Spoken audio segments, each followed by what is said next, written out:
नमस्कार साथियों, सप्तऋषि YouTube channel पर आप सबका स्वागत है। आज मैं आपको 1 से 6 भाव तक शनि के बारे में बताने जा रहा हूँ कि शनि कालपुरुष की कुंडली में 1 से लेकर के 6ठे भाव तक बैठा होता है तो क्या फल देता है। प्रत्येक भाव का फल मैं आपको बताऊंगा, लेकिन मैं प्रत्येक भाव का फल बताने से पहले मैं आप लोगों को ये बताना चाहता हूँ, कुछ शनि की विशेषताएँ बताना चाहता हूँ, फिर उसके प्रत्येक भाव के फल बताऊँगा। शनि के 2 दृष्टिकोण हैं। या तो गृहस्थी छोड़कर जो है सन्यासी हो जाता है।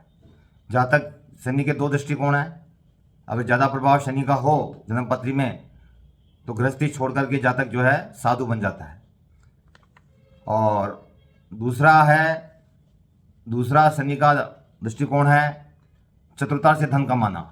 संसारिक चतुरता, चालाकी, होशियारी से जो है धन कमाना शनि का कर्म है।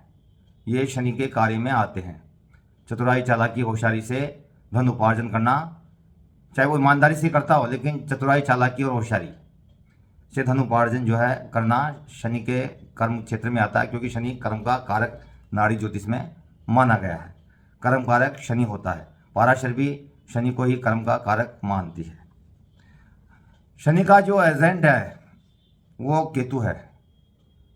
शनि के जितने भी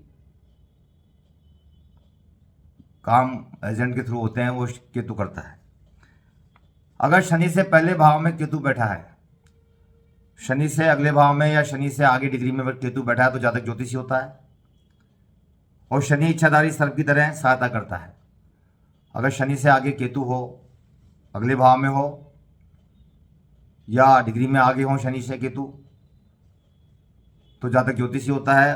और शनि जो है इच्छाधारी सर्प की तरह सहायता करता रहता है जीवन में आदमी की।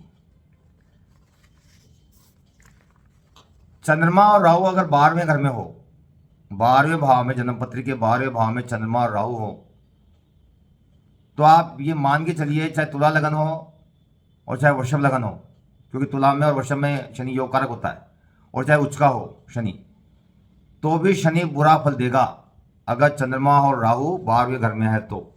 चाहे शनि कहीं पर भी हो, अच्छी स्थिति में कैसी भी हो, चाहे उच्च का हो, सहराशि का हो, कैसा भी हो, अगर चंद्रमा और राहु 12वें घर में है तो शनि जन्मपत्री में कितना भी अच्छा हो वो बुरा ही फल देगा अपनी महादशा, अंतर्दशा में, या अपने कारकत्व के सारे गुण बेकार करेगा।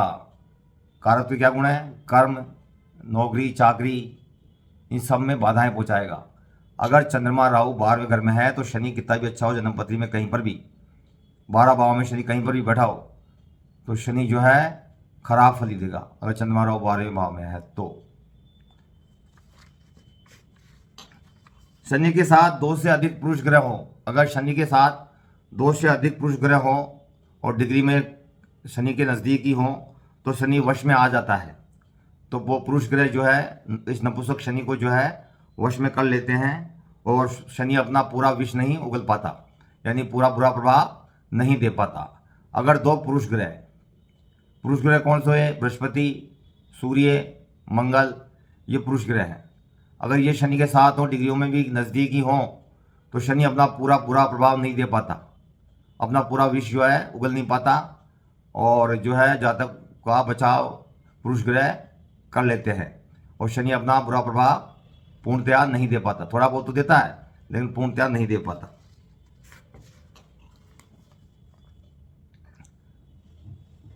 शनि का जो वाहन है वो कौवा है। कौवा शनि का वाहन है, इसलिए कौवे को खीर खिलाने से, कौवे को रोजाना खीर खिलाने से शनि जो है सहायता करता है और धन हानि रोकता है।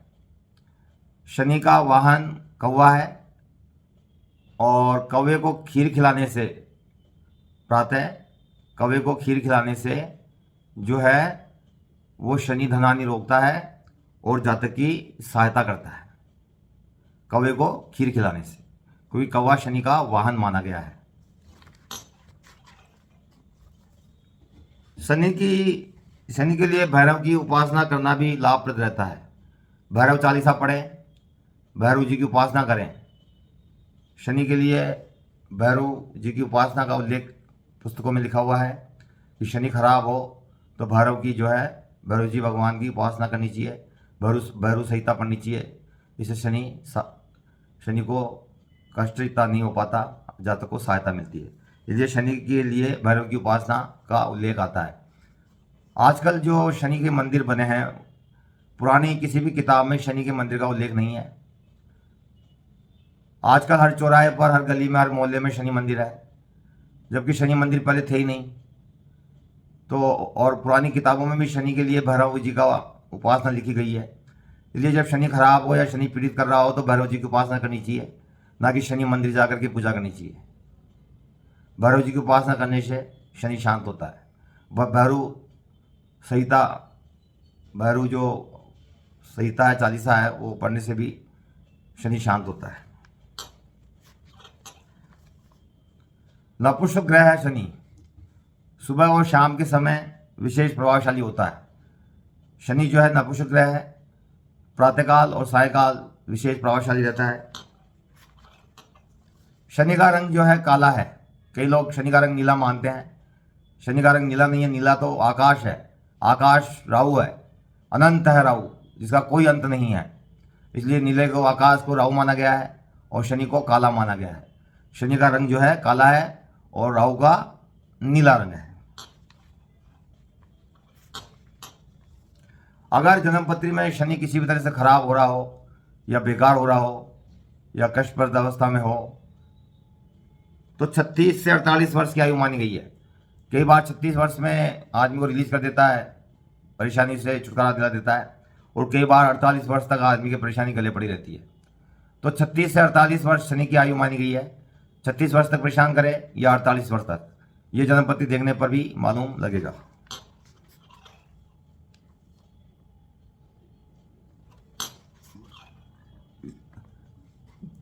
लगन से चौथा, आठवां शनि जो है शनि का ढैया होता है।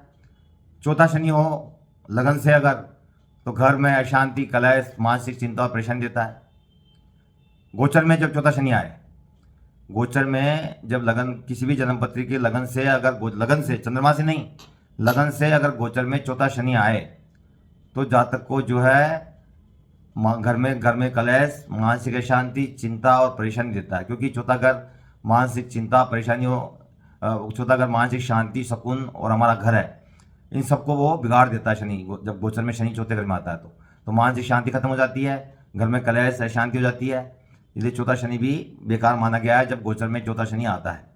इसी तरह आठवां शनि भी जो है शनि का ढैया होता है, और आठवां शनि जो है बहुत खतरनाक होता है। वो धनहानि करता है और व्यापार को भी जो है, व्यापार में भी तीसरी दृष्टि होती है जब गोचर का शनि 8वें घर में जाता है जन्म लगन से, चंद्र लगन से नहीं, जन्म लगन से।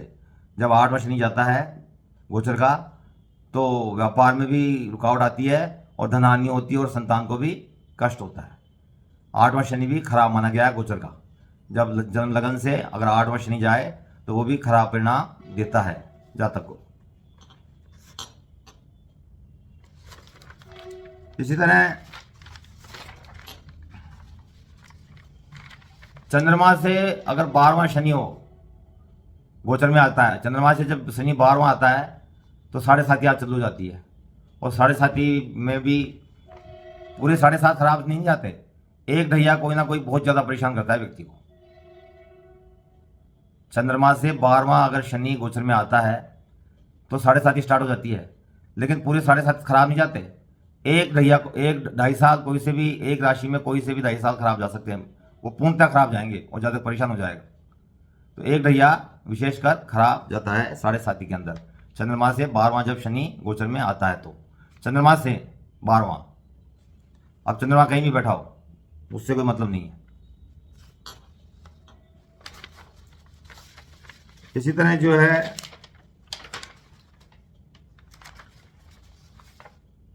ये तो शनि की विशेष बातें हो गई। अब मैं शनि के पहले भाव के, कालपुरुष की कुंडली में पहले भाव में अगर शनि बैठा हो तो क्या फल देगा उसके बारे में बताने जा रहा हूँ। पहले घर में बैठे हुए शनि को 3 गुना अशुभ या 3 गुना शुभ माना गया है। पहले अगर लगन में शनि बैठा है तो 3 गुना या तो शुभ फल देगा या 3 गुना अशुभ फल देगा। इंदिरा गांधी कुंडली में लगन में शनि है,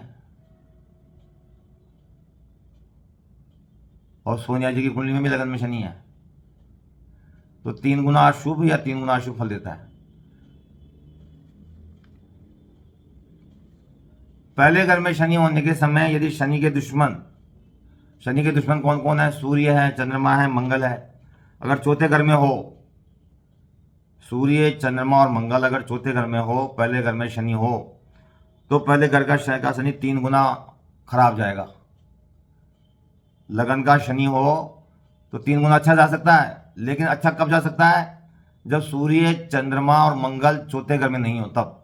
अगर इनमें से कोई भी सूर्य, चंद्रमा और मंगल शनि का दुश्मन ग्रह चौथे घर में है, तो शनि 3 गुना मंदा जाएगा, खराब जाएगा, बुरे रिजल्ट देगा चौथे घर में शनि के शत्रु ग्रह होने पर। अगर शनि के सामने सूर्य भी हो, शनि लगन में हो और सूर्य 7वें घर में हो, तो भी शनि जो है 3 गुना मंदा ही समझा जाएगा, क्योंकि सूर्य शनि का आमना सामना हो जाएगा, टक्कर हो जाएगी, और शनि 3 गुना जो है मंदा ही समझा जाएगा। अगर पहले घर में शनि है किसी जातक की कुंडली में, किसी भी राशि का हो, और बुध अगर किसी भी तरह बेकार हो रहा हो, चाहे चंद्रमा के साथ होने से, मंगल के साथ होने से, केतु के साथ होने से, किसी भी तरह, या 8वां बुध होने से या 12वां बुध होने से, कैसे भी बुध खराब हो रहा हो, तो जातक की शिक्षा जो है अधूरी रह जाती है, जातक अपने पढ़ाई छोड़ देता है बीच में।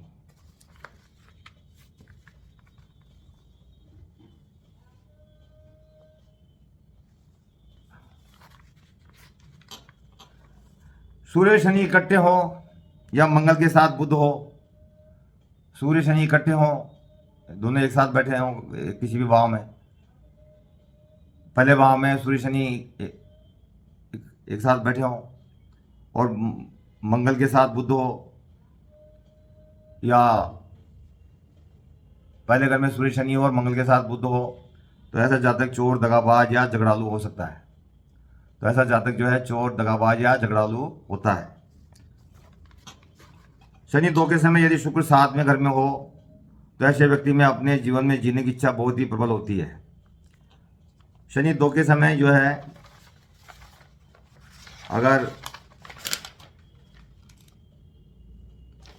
शनि 2 के समय अगर शनि 7वें घर में हो, तो ऐसे जातक में जीने की इच्छा बहुत प्रबल होती है, वो बहुत ज़्यादा जीना चाहता है, उसके मन में ये इच्छा रहती है कि मैं अच्छा जीऊँ, बहुत जीऊँ।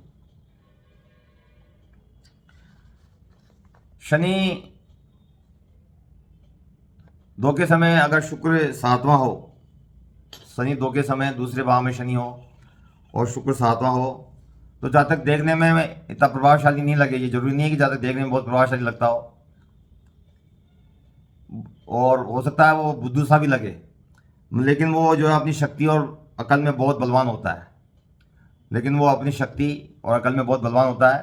दूसरा शनि हो और 7वां शुक्र हो, तो जातक में जीने की इच्छा प्रबल होती है।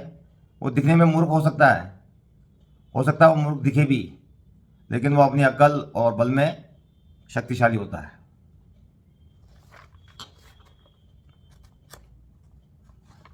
बाहर से देखने पर हो सकता है दूसरे शनि और 7वां शुक्र वाला इतना प्रभावशाली नहीं लगे, मगर अंदर से वो बुद्धिमान और शक्तिशाली हो सकता है। इसी तरह जो है दूसरे घर में जब शनि ठीक हालत में हो, तो ऐसा जातक में संन्यास या इस जिंदगी में क्या पड़ा है, ऐसी उदासी की भावना पैदा होती है।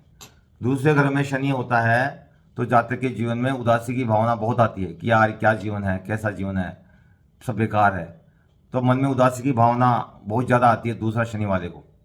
और जब ये भावना विशेषकर तब और भी ज़्यादा आती है जब 8, 9, 10, 12 8वें भाव में, 10वें भाव में और 12वें भाव में कोई भी ग्रह हो, तो उदासी की भावना और भी ज़्यादा आ जाती है मन में, जीवन के प्रति उदासी। क्या रखा है जीवन में, जीना है बस मरना है, ऐसी उदासी की भावना जीवन में आ जाती है, बार बार आती है। अगर 8वें, 10वें, 8वें, 9वें, 10वें और 12वें, 8, 9, 10 और 12वें भाव में कोई ग्रह हो, तो ये उदासी की भावना, क्या रखा है जीवन में, जीना और मरना ही है, तो ये भावना जीवन में संन्यासिक प्रवृत्ति टाइप भावना बार बार आती है। आदमी बार बार जो है डिप्रेशन में चला जाता है। शनि 2 के समय यदि केतु 8वें घर में हो, शनि राहु अगर दूसरे घर में हो तो व्यक्ति बच्चों के ख्यालात का व्यक्ति होता है, भोली बुद्धि का होता है। शनि राहु अगर लगन दूसरे घर में हो तो व्यक्ति जो है, शनि राहु दूसरे घर में होता है तो व्यक्ति बच्चों के ख्यालात का जातक होता है। उसकी जो भोली तबीयत होती है, बहुत ही भोली तबीयत, बच्चों के जैसी स्वभाव वाला व्यक्ति, भोली तबीयत वाला व्यक्ति होता है शनि राहु दूसरे घर में हो तो। शनि 2 के समय यदि सूर्य 12वें में हो, शनि दूसरा हो और सूर्य 12वां हो तो ऐसा जातक बदनामी प्राप्त करता है। शनि दूसरा हो और सूर्य 12वें घर में हो तो ऐसा जातक जो है बदनामी प्राप्त करता है। शनि 2 के समय यदि राहु 8वें घर में हो, शनि दूसरा हो और राहु 8वें घर में हो तो ससुराल में जो है मर्दों की संख्या कम होती है, यानी आदमी कम होते हैं, औरतें ज़्यादा होती है। शनि दूसरा हो और राहु 8वां हो तो आदमी तो कम होते हैं ससुराल में और औरतें ज़्यादा होती है। औरतें ज़्यादा होने का मतलब लड़कियां, औरतें की संख्या ज़्यादा होती है और आदमी की संख्या कम होती है। अगर राहु शनि दूसरे भाव में हो और राहु 12वां हो तो ससुराल में धन की कमी होती है। शनि दूसरे घर में हो और राहु 12वां हो तो ससुराल के घर में जो है दौलत की कमी होती है, धन की कमी होती है। कई बार देखा गया है कि दूसरे घर में बैठा हुआ शनि जो है जातक में जुआ खेलने की प्रवृत्ति भी पैदा करता है। दूसरे भाव में बैठा हुआ शनि जातक में जुआ सट्टा खेलने की प्रवृत्ति भी पैदा करता है।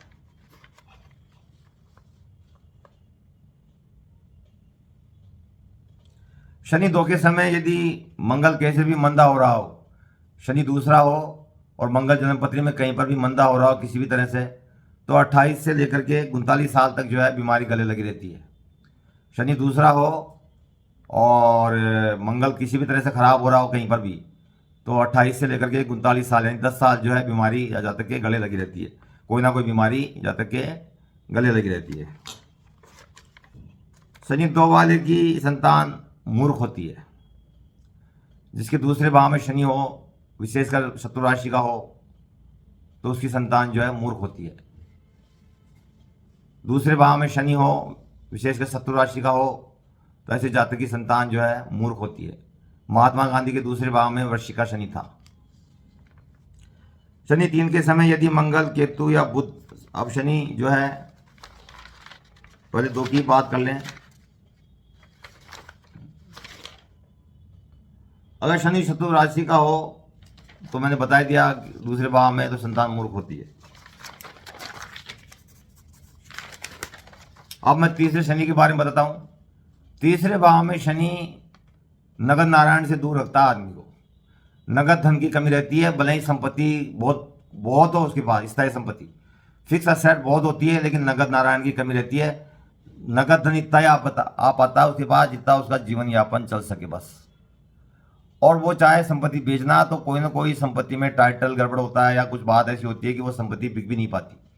संपत्ति होती है उसके पास ज़्यादा, लेकिन वो संपत्ति भी नहीं बिक पाती, यानी उसके पास पैसा नगद नारायण ज़्यादा नहीं आ पाता। उसके पास जीवन में इतना ही पैसा आता है जितना उसका घर चल सके, उसका परिवार चल सके। तो तीसरे भाव का शनि जो है नगद नारायण की कमी रखता है और स्थायी संपत्ति देता है, लेकिन वो स्थायी संपत्ति बेच नहीं पाता। बेचेगा तो पैसा आ जाएगा, तो स्थायी संपत्ति बेच नहीं पाता। अब वो टाइटल खराब, किसी तरह से टाइटल गड़बड़ हो या कोई लीगल डिस्प्यूट हो या कोई कारण हो, किसी भी कारण की वजह से वो संपत्ति बिक नहीं पाती और जातक के पास नगद नारायण आ नहीं पाते। इसलिए तीसरे भाव का शनि इतना ही पैसा देता है जितना जातक का जीवन यापन चल सके, उससे ज़्यादा धन नहीं देता, स्थायी संपत्ति खूब देता है। ठीक है।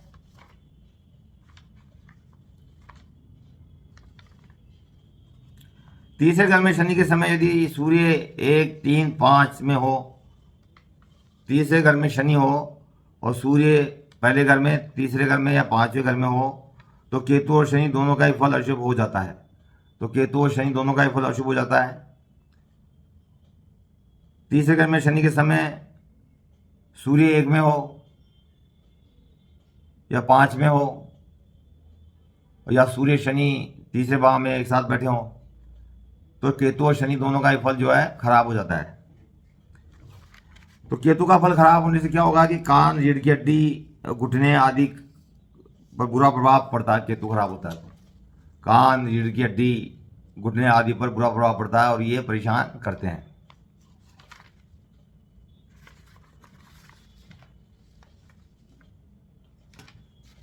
तीसरे घर में मैंने बता दिया कि जातक के पास धन आगमन कम रहता है, किसी प्रकार रोजी रोटी जो है चलती रहती है। तीसरे घर में शनि होने पर धन आगमन कम होता है और किसी प्रकार रोजी रोटी चलती रहती है। अब मैं चौथे घर के शनि के बारे में बताऊंगा। शनि 4 के समय बृहस्पति तीसरे घर में हो, शनि चौथा हो और बृहस्पति तीसरे घर में हो तो ऐसा व्यक्ति दूसरों को लूट खसोट कर जो है संपत्ति बना लेता है। चौथा शनि हो और तीसरे भाव में बृहस्पति हो तो ऐसा जातक जो है दूसरों को लूट खसोट करके संपत्ति बना लेता है। शनि 4 के समय जातक अपनी जवानी के समय जरूर प्रेम प्रसंगों में पड़ सकता है, लेकिन बाद के दिनों में जब उसकी आयु परिपक्व हो जाती है पूर्णतया तो वो परहेजगारी करता है और धार्मिक हो जाता है। उसके विचार जो हैं वो धार्मिक हो जाते हैं और परिस्थिति से दूर रहता है वो।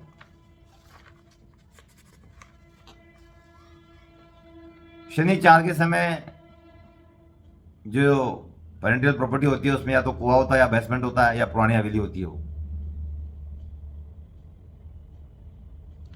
शनि 4 के समय अक्सर यही भी देखा गया है कि व्यक्ति को जो है अपनी पेरेंटल प्रॉपर्टी का कोई फायदा नहीं मिलता। शनि चौथा होता है तो जहाँ तक अपनी पेरेंटल प्रॉपर्टी का कोई फायदा नहीं उठा पाता।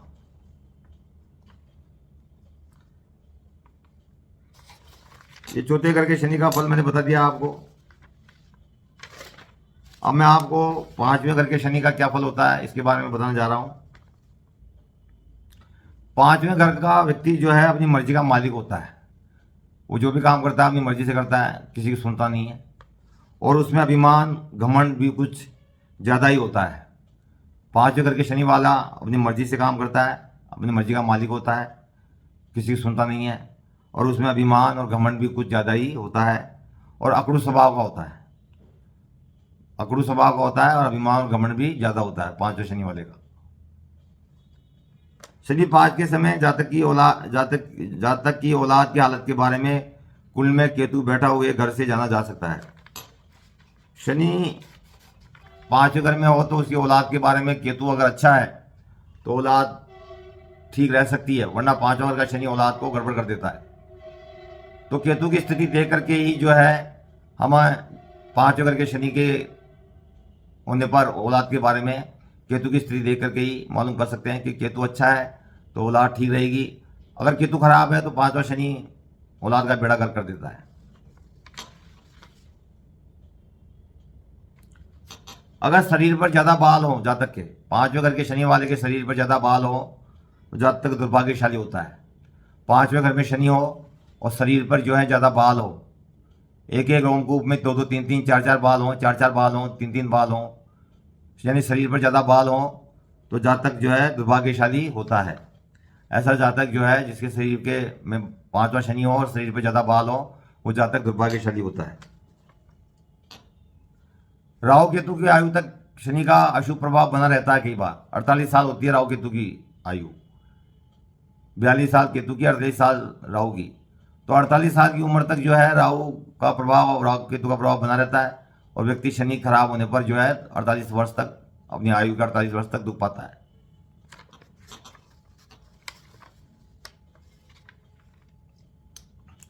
पांचवें भाव वाला शनि का जातक अपना मकान बनाता है, अगर वो खुद के पैसे से जातक 5वें घर के शनि वाला जातक अपने खुद के पैसे से मकान बनाता है तो बच्चे की बलि लेने वाला साबित होगा। तो वो जो मकान बनेगा वो बच्चों के लिए अशुभ साबित होगा और बच्चों को मार भी सकता है या भयंकर बीमारी दे सकता है। 48 वर्ष के उपरांत ही मकान, ऐसे जातक को जिसके 5वां शनि हो उसको 48 वर्ष के उपरांत ही जो है मकान बनाना चाहिए। उससे पहले बनाएगा तो संतान पर संकट आएगा। पंचम भाव वाले शनि वाला जातक कलम में चाहे कितना भी विद्वान हो, 5वें भाव के शनि वाला जातक जिसके 5वें भाव में शनि है कालपुरुष की कुंडली में, चाहे किसी भी राशि का हो, चाहे वो कलम में कितना भी विद्वान हो पर धन उसके पास कभी नहीं आएगा। कलम में चाहे कितना भी विद्वान हो, यानी वो कितना भी बुद्धिमान और लिखने में पढ़ने में होशियार हो, लेकिन धन जो है उसके पास कभी नहीं आएगा। धन का अभाव हमेशा बना रहेगा जीवन में। अगर शुक्र 7 या 12 में हो या 5 या 9 में सूर्य और चंद्रमा हो, शुक्र जो है 7वां हो या तो, क्योंकि कालपुरुषी कुंडली में शुक्र को 7वां भाव उसका खुद का भाव कहा है, और 12वां उसका उच्च का भाव है शुक्र का। शुक्र 7 या 12 में हो या सूर्य 5वें या 9वें भाव में हो। अगर सूर्य और चंद्र जो है 9वें भाव में नहीं हो, अगर शनि 5वें में हो और सूर्य और चंद्रमा अगर 9वें भाव में नहीं है, तो शनि संतान को जो है लोहे की जंग की तरह खा जाता है। धीरे धीरे संतान की कोई बीमारी लगी रहती है और जंग की तरह संतान को खाता रहता है। जैसे लोहे की जंग लग जाती है ना, वैसे संतान को धीरे धीरे खाता रहता है। यानी शनि 5वां हो और 9वें घर में सूर्य और चंद्रमा नहीं हो, तो ये मान के चलना कि धीरे धीरे शनि जो है संतान को, जैसे लोहे की जंग लगती है ना धीरे धीरे, वैसे धीरे धीरे कोई ना कोई बीमारी लगी रहती है, और जहाँ तक कोई संतान कष्ट पाती रहती है, धीरे धीरे संतान को खाता रहता है। 48 वर्ष की आयु के उपरांत इसका बुरा प्रभाव जो है थोड़ा कम होता है। 48 वर्ष की जब जातक की आयु हो जाती है, तब इसका बुरा प्रभाव थोड़ा कम होता है। ये मैंने शनि 5 के फल बताए। अब मैं शनि 6 के फल बताता हूं कि छठे भाव में शनि कैसा होता है। लाल किताब में छठे भाव को शनि को 1 गुना मंदा माना है। शनि जो है 1 गुना मंदा होता है। छठे भाव में शनि लाल किताब के अनुसार घूम करके दूसरे भाव को देखता है और वहाँ डंक मार देता है। तो दूसरे भाव में कोई भी ग्रह बैठा हो, चाहे उसका मित्र हो चाहे शत्रु हो, छठा शनि जो है डंक मार देगा और उस ग्रह को नष्ट कर देगा, चाहे वो उसका मित्र हो चाहे उसका शत्रु हो। इसलिए छठा शनि हो और दूसरे भाव में कोई ग्रह हो तो वो ग्रह खराब हो जाता है।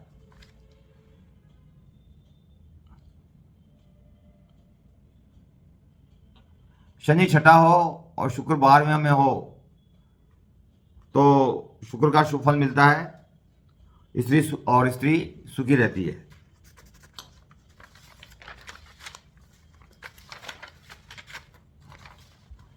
शनि 6 व राहु तीसरे या छठे में हो तो आयु के 42वें वर्ष तक शनि का प्रभाव अशुभ होगा, बाद में शुभ होगा। शनि छठा हो, राहु तीसरा हो या छठा हो, शनि के साथ हो, तो आयु के 42 वर्ष तक शनि का प्रभाव बुरा रहता है। तीसरा राहु हो या छठा राहु हो, शनि के साथ राहु हो, तो आयु के 42 वर्ष तक जो है अशुभ प्रभाव रहेगा, बाद में शुभ होगा। 42 वर्ष तक जो है अशुभ प्रभाव, खराब प्रभाव ही शनि देगा। शनि 6 के समय शनि की वस्तुएं, अगर शनि किसी के छठे भाव में है तो शनि की वस्तुएं न खरीदें। चमड़े की बेल्ट, चमड़े का बैग, लोहे की वस्तुएं, लोहे से बनी हुई वस्तुएं, ये जातक को नहीं खरीदनी चाहिए। घर पर लानी अशुभता का संकेत होगी। अगर किसी के शनि छठे भाव में है तो चमड़े की बेल्ट, लोहे की चीज़ें, लोहे का सामान घर पर लाना अशुभता की निशानी होगी, अशुभता का संकेत होगा। इस जैसे जातक को चमड़े की बेल्ट, लोहे का सामान नहीं खरीदना चाहिए जिसके छठा शनि हो। नाड़ी ज्योतिष के अनुसार जो है, जब सेकेंड राउंड में, जब गोचर में सेकेंड राउंड में शनि छठे भाव में आता है, फर्स्ट राउंड में नहीं, सेकेंड राउंड में, तो सेकेंड राउंड में जब शनि छठे भाव में आता है, छठे भाव पर से जब गुजरता है गोचर में, तो चाहे छठा भाव में ग्रह हो या न हो, चाहे छठे भाव में कोई ग्रह हो या नहीं हो, और छठे भाव पर से अगर गोचर में शनि गुजरता है दूसरे राउंड में, शनि का जब दूसरा चक्कर पूरा होता है जन्मपति में, दूसरे राउंड में जब छठे भाव पर से गुजरता है, तो जातक अपना नाम, यश, कीर्ति सब कुछ खो देता है। तो जातक जो है अपना नाम, यश, कीर्ति सब कुछ खो देता है जब सेकेंड राउंड में छठे भाव के ऊपर से शनि जाता है, तब चाहे छठे भाव में कोई ग्रह हो या नहीं हो, जातक अपना नाम, यश, कीर्ति सब खो देता है जब गोचर का शनि सेकेंड राउंड के अंदर छठे भाव के ऊपर से जाता है तब। लेकिन शर्त यह कि यह है कि छठे भाव पर बृहस्पति की 5वीं और 9वीं दृष्टि नहीं होनी चाहिए। अगर नटल चार्ट में 5वीं या 9वीं दृष्टि है और बलवान दृष्टि है बृहस्पति की, तो उतना बुरा प्रभाव नहीं होगा।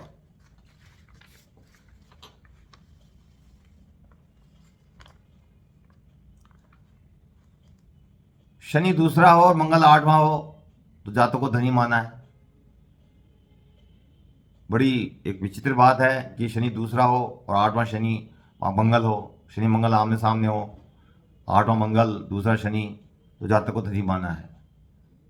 और बहुत सी कुंडलियों में मैंने देखा भी है कि व्यक्ति धनवान होता है।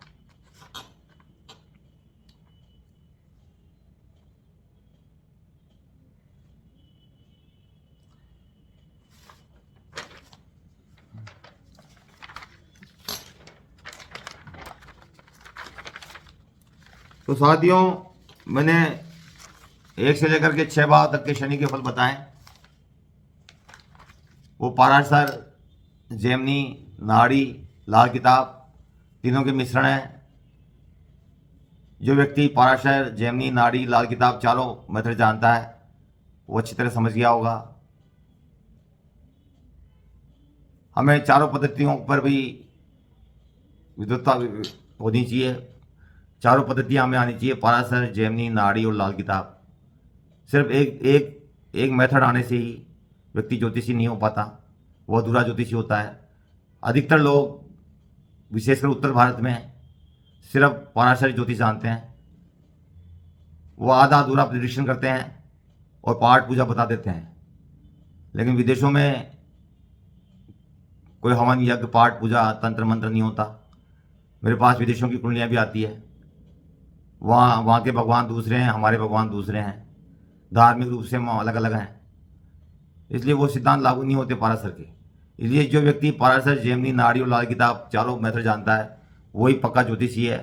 बाकी सिर्फ एक मेथड जानने वाला, विशेषकर पाराशर पद्धति जानने वाला, कभी भी ज्योतिषी पूरा नहीं हो सकता।